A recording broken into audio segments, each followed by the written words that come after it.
আসসালামু আলাইকুম বন্ধুগণ, কেমন আছেন আপনারা? আলহামদুলিল্লাহ আমি ভালো আছি।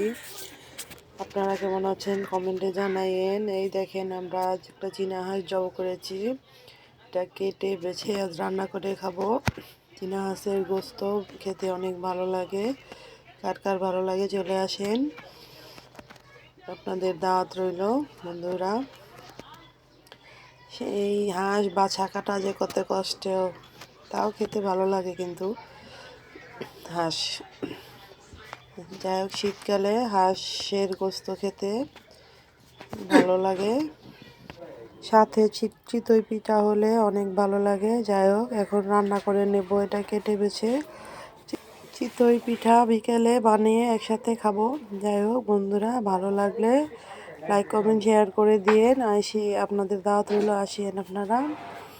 কি আর বলবো, বলতে তো হয় অনেক কিছু, বা মনেও চায় অনেক কিছু বলতে। জায়গাতে কিছু বলবো না বন্ধুরা। আমার হাঁসটা কেমন হয়েছে দেখতে সেটা বলবেন আপনারা কমেন্টে। দেখেন অনেকগুলি মাংস হয়েছে, দেখছেন? এই যে রান্না করে নিলাম, অনেক তেল হয়েছে। যাই হোক, খেতে কেমন হয়েছে পরে চিতই পিঠার সাথে বলে দিব। আলহামদুলিল্লাহ, ভালো লাগলে সবাই লাইক কমেন্ট শেয়ার করে দিয়েন। দাওয়াত রইল, চলে আইসেন। যাই হোক বন্ধুরা, আল্লাহ হাফেজ।